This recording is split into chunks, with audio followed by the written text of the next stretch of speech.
ऐसा तूफानी मोड़ सामने आता है कि हर कोई सोचने पर मजबूर हो जाता है कि क्या इस बार सुल्तानपुर की सत्ता सचमुच बदलने वाली है? क्या वर्षों से दबदबा बनाए बैठे नागेश्वर चौधरी की ताकत अब खत्म होने वाली है? और क्या गौतम सिंह अपने इरादों में कामयाब होकर पूरे खेल का रुख पलट देगा?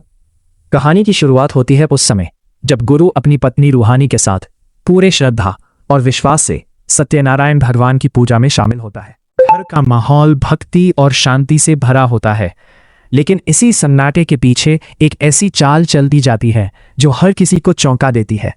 गौतम सिंह इस मौके का फायदा उठाते हुए पुलिस से बड़ी कोठी की जांच करवा देता है ताकि गुरु और उसके परिवार पर दबाव बनाया जा सके। जैसे ही गुरु को इस कार्रवाई की खबर मिलती है, उसके चेहरे की चिंता साफ दिखाई देने लगती है।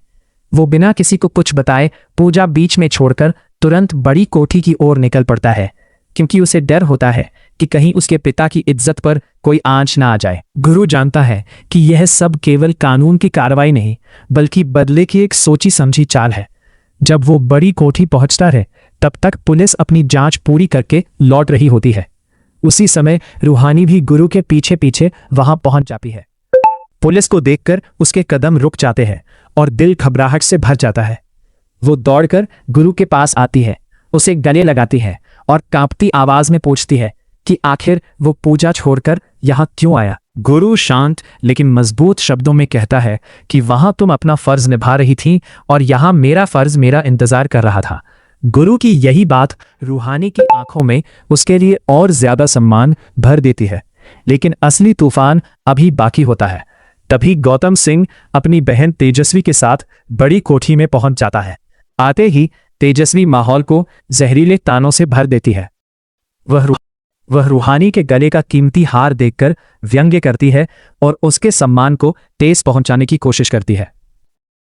तभी मामी भी अपनी कटाक्ष भरी बातों से आग में घी डाल देती है और महंगे हार को लेकर रूहानी पर ताने कसने लगती है।